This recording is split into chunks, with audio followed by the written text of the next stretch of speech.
Ron Chapman. We're back with Dr. Guru Sahai Khalsa, and now we're going to talk about chiropractic, which I just have to say that the only reason I let you work on me is because you're not a backcracker.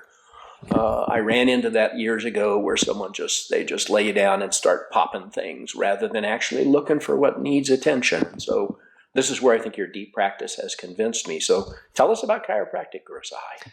So chiropractic is a system that says the brain tells the whole body how to work through the nervous system. And if I kind of dipped you in dissolving fluid so everything went away except your nerves, you'd almost look like you. So the nervous system is very, very important.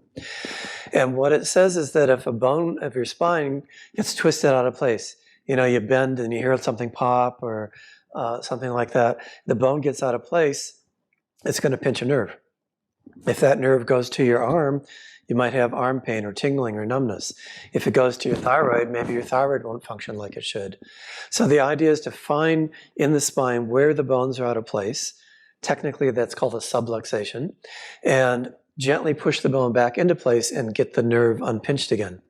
The problem is, by the time I see most people, the bone's been out of place a long time. So it's used to that, the muscles are used to that, the ligaments and tendons are used to that.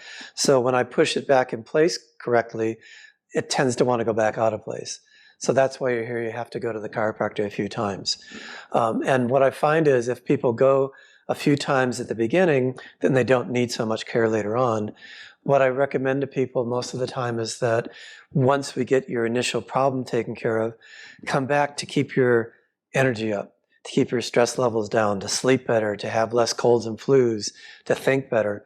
Chiropractic has all those benefits. And people come once a month, once a quarter, to get the spine realigned, to get the blockages out of the flow of energy in the nervous system, and then they stay healthier. But I've noticed you don't just work on the back. I mean, you routinely pull one of my legs or the other and sometimes stick wedges under a hip to reposition something. So it's clearly more than the spine. Because, again, if you look at the whole nervous system, it goes everywhere. And there's models of the body that say, it's called a holographic image. So maybe you've heard of massaging the feet because every part of the body is on the foot. Right. So the hand has that, the elbow might be related to your other knee, or the elbow can be related to the stomach area of the body. So working on the elbow might be important for a digestive problem, working on the elbow might be important for a knee problem, but it's all still based on that energy is not flowing, that it's getting blocked by something pinching it, not only in the spine, but at the other joints too. Mm-hmm. The thing that always comes up when I'm on the table, and other people have told me this, is that moment when you're getting ready to work on the neck, right? Which, let's be honest, there's this like built-in response that says, don't let this dude do that because it feels dangerous. How do you help us get past that? Because I think that's the thing that freaks most people out. Right. So traditionally, chiropractic is moving the bones to hear some popping. But sometimes we use tools, or my hands only, to do the same kind of thing. It doesn't make the popping sound, so it's not as scary. Other people, believe it or not, actually love having that done. I'm a little worried about them myself. So what I try to do is say, okay, this is what's going to happen. Now I'm going to do this. Now I'm going to do that. So the person's a little bit more prepared. And of course, the first couple times I do it so gently that maybe if it even doesn't move because I was so gentle. But after a while, they relax, I relax, the body relaxes, and then we can get things to move.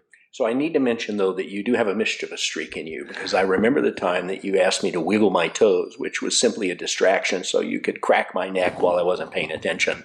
So tell us about your mischief, because I think we need to be honest about that. Yeah, diverting people sometimes makes it easier for them to do things they're not wanting to do. You know, a lot of people have their head in my hands, and I'll say, go to that place, the beach, the mountains, wherever that is for them. And once they do that, I can actually feel the tension relax, or wiggle your toes. I have a friend who's a chiropractor who whistles. And I said to him, do you whistle to relax the patient or to relax you? And he said, both. So sometimes that diversion, that distraction is for me to be in that more calm and centered place too, so that I do a better job. So I relax, so everything works well.